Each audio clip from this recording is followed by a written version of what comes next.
Disparaging Śrāvaka Dharma. If a Bodhisattva holds such a view, makes such a statement, declaring, Bodhisattvas should not listen, accept, nor learn Sravaka Dharma, what use does a Bodhisattva has for it? This is named a transgression. Multiple transgressions is a transgression of default nature. Why is this so? The Bodhisattva would even listen to differing heterodox teachings, much more the words of the Buddha. Non-transgression, if a Bodhisattva is focused on learning the Bodhisattva canon and has not finished learning it. So, we put in a footnote, even so, one should not disparage Sravaka Dharma. So, if you don't learn it, it's one thing. But if you disparage, that is still wrong. Yeah? So they didn't read the footnote, you are saying, right?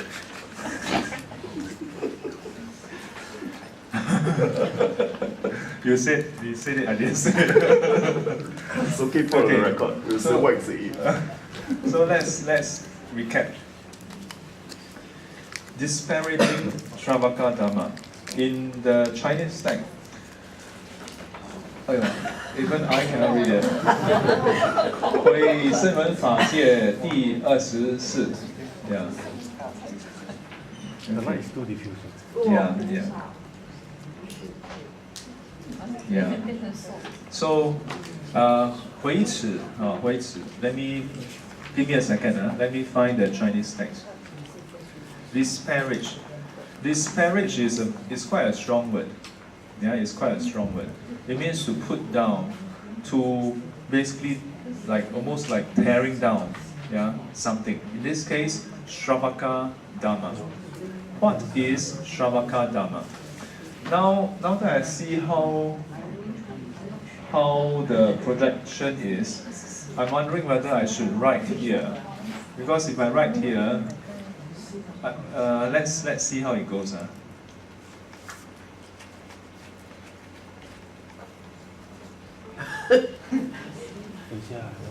Give me a second. Better. Is it clear? Better. Okay.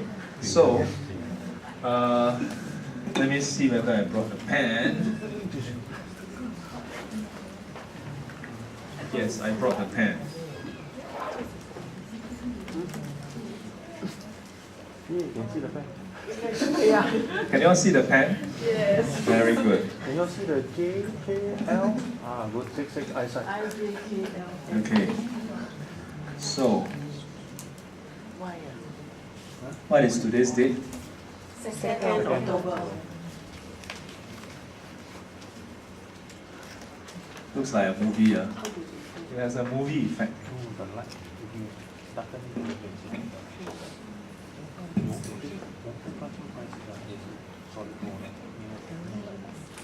Can you all see my writing? No. No.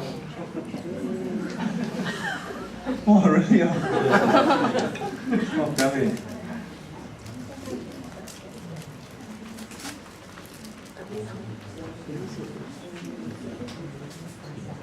This side,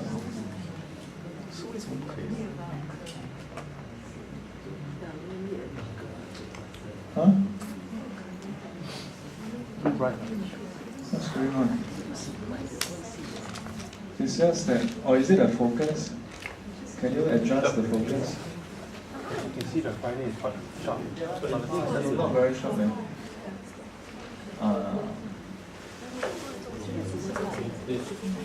Oh, I really cannot. How about like that? Can you see the? Can see the date. Okay, so I can only write a quarter of it. So, Sravaka.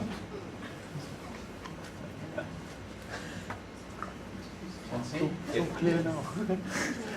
Sravaka. Sravaka, as I've explained before,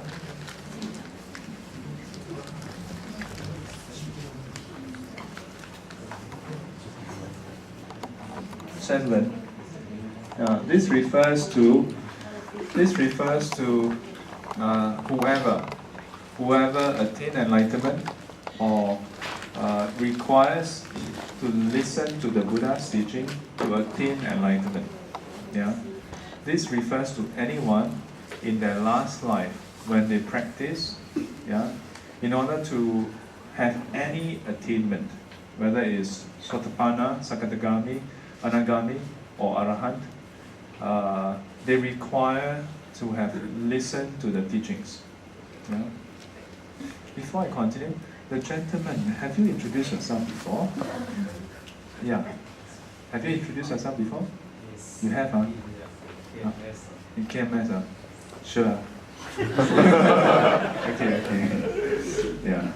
Suddenly. So generally speaking, this refers to all those who have encountered the Buddha's teaching and is practicing within their lifespan. Yeah? So in this case, basically referring to those like those in the monastic sangha, for example. Because in the monastic sangha, you definitely have encountered the Buddha's teaching. Whereas for a lay person, it may be that the person practice on their own and attain enlightenment themselves. Now, when I say monastic, I'm talking about Buddhist monastic, because there will come a time where the Buddha Dharma totally disappear. There will still be those who become monastics, but not as a Buddhist monastic. They will become ascetic, they will practice on their own, and there will be those who have heard of the teachings in past life. But in that final birth, there's no Buddha's teaching. But yet, because of the strong practices and learning that they have had, they are able to still attain enlightenment. So those will not be called Sravaka. Those who can attain enlightenment in their final birth as an Arahant without the Buddha's teaching will be known as a Pachika Buddha. Pachika Buddha. Okay? So Sravaka here mainly refers to those who learn through the Buddha's direct teachings. And in this case, we could loosely refer to any of the teachings found in the Nikayas.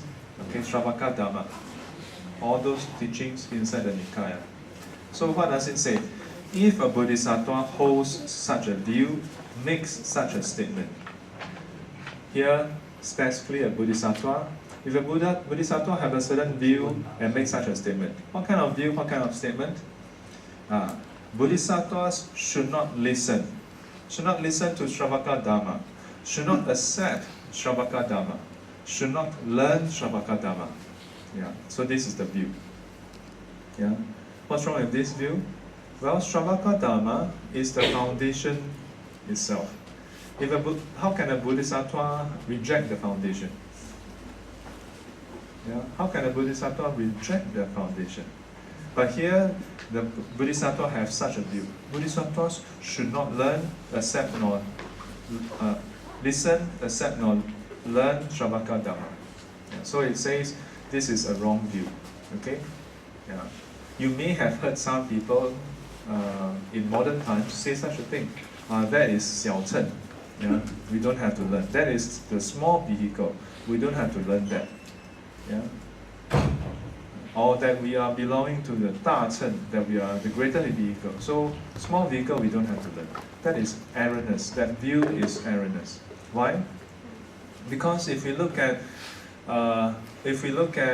the Mahayana Sutras, it states very clearly that a Bodhisattva must be able to teach all sentient beings. But there are some sentient beings who are more inclined to the Sravaka path, who has more propensity for attaining Arahanthood. So if a Bodhisattva rejects Sravaka path, he is not able to teach this category of sentient beings. Then in which case, how can you be a Bodhisattva? You are a half-baked Bodhisattva. You cannot teach all sentient beings. So, further, make such a statement. What use does a Bodhisattva has for it? The fact that this precept exists, it should make for very interesting discourse and discussion. Think about it. This was not written last week. Okay? It is not in view of recent events that we have this. This was 1,000 over years ago. Yeah. It means that 1,000 over years ago, there were already people with this kind of mindset, having that kind of self-importance, like, oh, I'm a Bodhisattva, or Bodhisattva is more superior, so we don't care about Sravaka teachings. Yeah. And it is because such wrong views exist that the Maitreya Bodhisattva, the Buddhas, set down this rule. To counter that, to make sure that Bodhisattvas don't fall into this wrong kind of mindset, kind of view. Yeah? So if a Bodhisattva have this kind of mindset, it is named a transgression, multiple transgression, meaning that each time you do it, it is a transgression.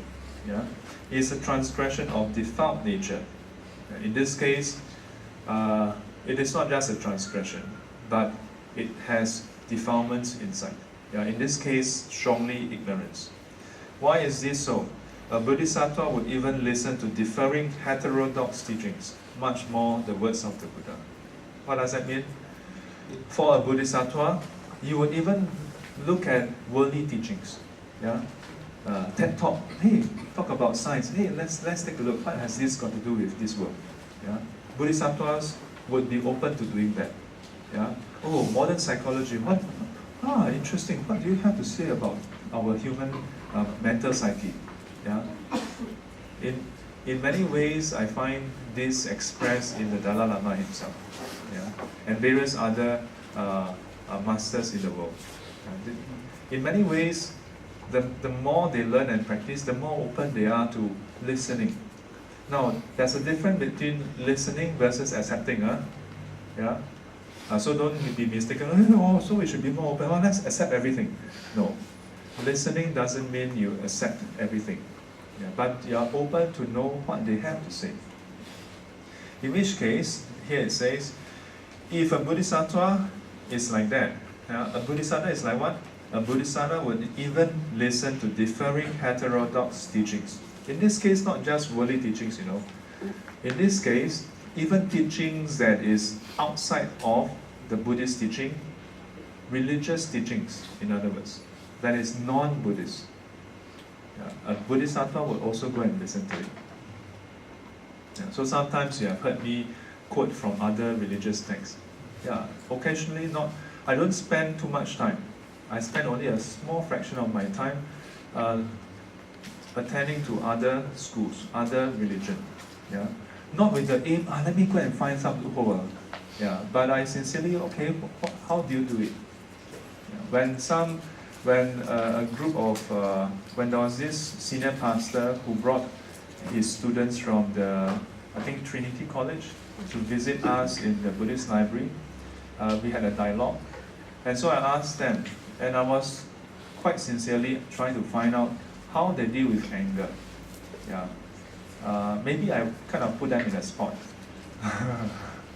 But I was sincerely trying to find out, from the Buddhist angle, for various defilements, there are very specific teachings from the Buddha on how to overcome them. But I was curious, how they do it in the case of Christianity. So this is what I mean. That we would generally try to go and understand, how do they deal with things. So here it says, that being the case, much more the words of the Buddha. If you're willing to even spend time to listen to other schools that doesn't lead to enlightenment, then why not? Why not Sravaka teachings? Why not Sravaka Dharma? And that's the crux of it. That's the crux of it. And as Wilson and myself has, when I see the title, I'm like, many times the teachings, this order of the teachings is set 1,000 over years ago. Not that Sifu go and adjust and then reprint. So sometimes the teachings come alive to us. Non-transgression. If a Bodhisattva is focused on learning the Bodhisattva canon and has not finished it,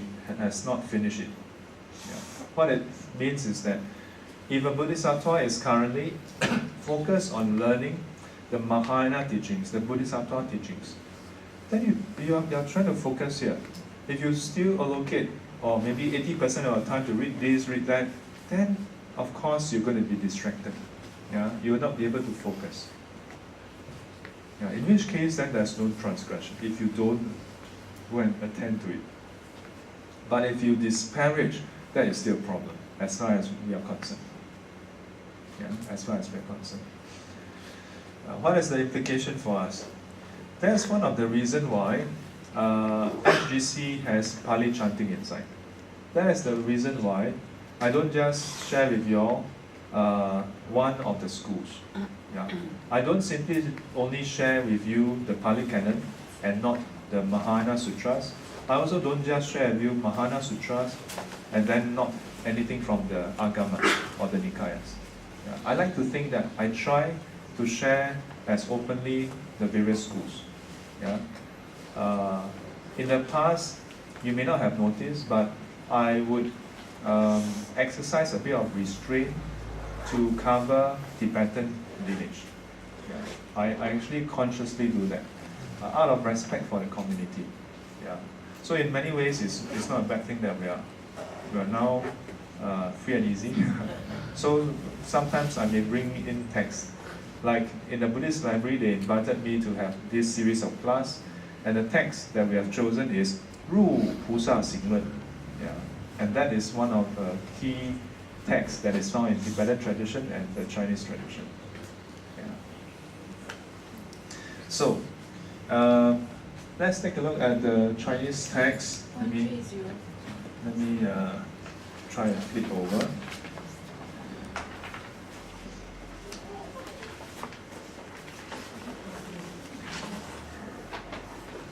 Hmm. 毁声闻法戒第24。若菩萨如是见，如是说言，菩萨不应听声闻法、声闻经法，不应受，不应学。菩萨何用声闻法？声闻法为是名为犯众多犯，是犯软无期。何以故？菩萨上听外道议论，况复佛语。This 古人when they do translation, so beautiful. 不犯则，专学菩萨藏，未能周集。Yeah. So 若菩萨如是见，如是说 is as we have discussed. If a Bodhisattva have such a view, have such a saying, such a statement, and says, 菩萨不应听声闻经法，不应受，不应学。So as we have discussed. 菩萨何用声闻法为？This 声闻法为this is a bit of 文言文。Not lesser to do with Buddhist teaching, but this is an expression, a very common expression you find in classical texts. That means, for what purpose? 有所作为。When you do this, what is the outcome? The way here is like, what is the outcome? You listen to all this for what? In other words. And if you have such a view and such a statement, 是名为犯，众多犯. So this is the part about transgression, multiple transgression. 是犯软无期, transgression of default nature. I try my best in this aspect, and I'm not flip-flopping, but I tend to find that when I was much younger, when I argue with people, already I try to argue on all ends. And especially now. So as much as we were having a bit of an insider joke about this just now, but as far as Chinese Mahayana temple is concerned, Kuomingsan by and far is as open as it gets. It's pretty open as it gets. To be fair, because if you look at it as a totality, over the years it has supported many programs from different lineages.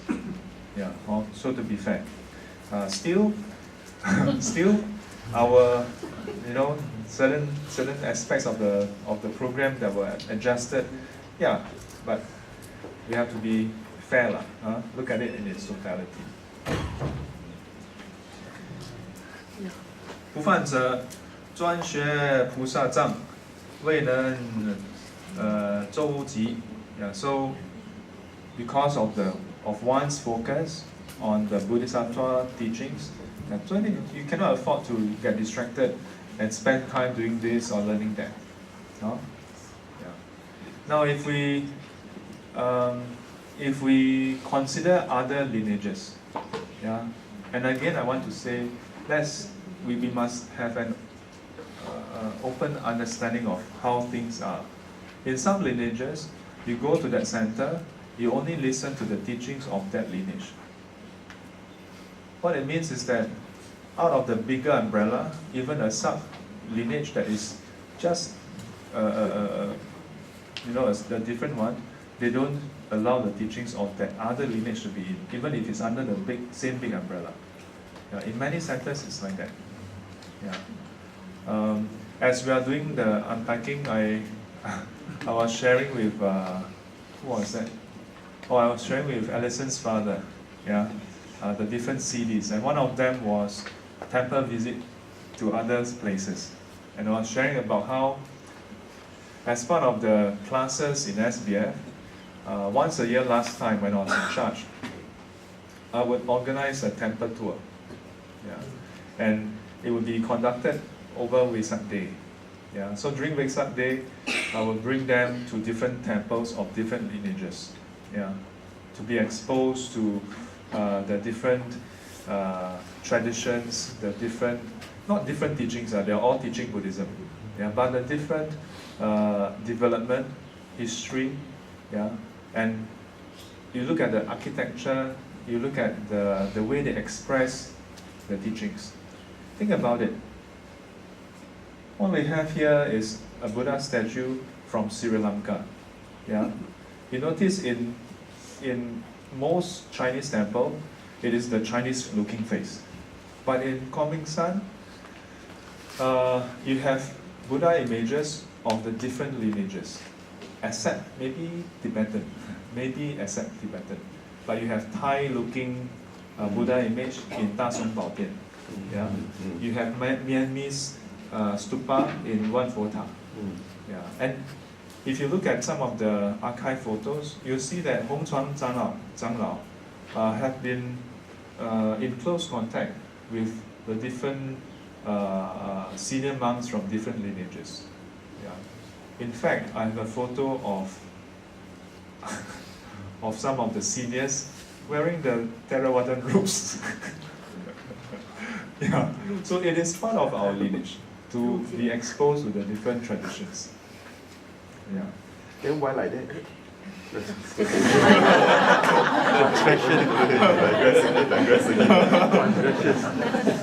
Yeah.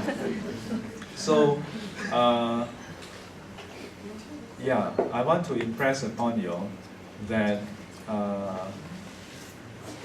by and far, it is still a very wholesome and very open center. And because in many lineages, I assure you, like this lineage means this lineage, no other lineages. Yeah, I have encountered many others who are also very open, both Theravadan and Mahayana. Yeah. I've been invited to many Theravadan centers to give teachings. I've been invited to various Mahayana centers to give teachings also.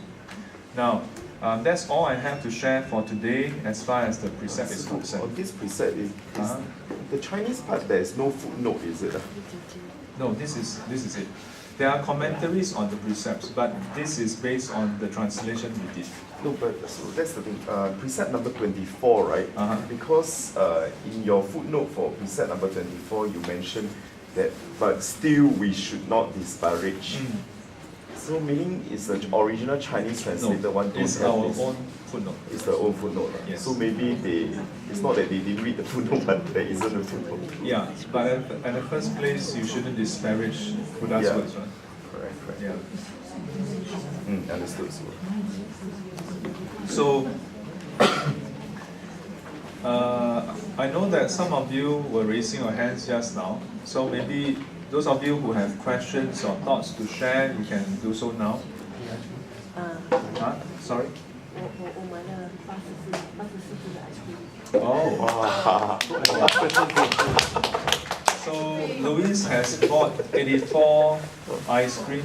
I don't know whether there Louis, thank you, Louis.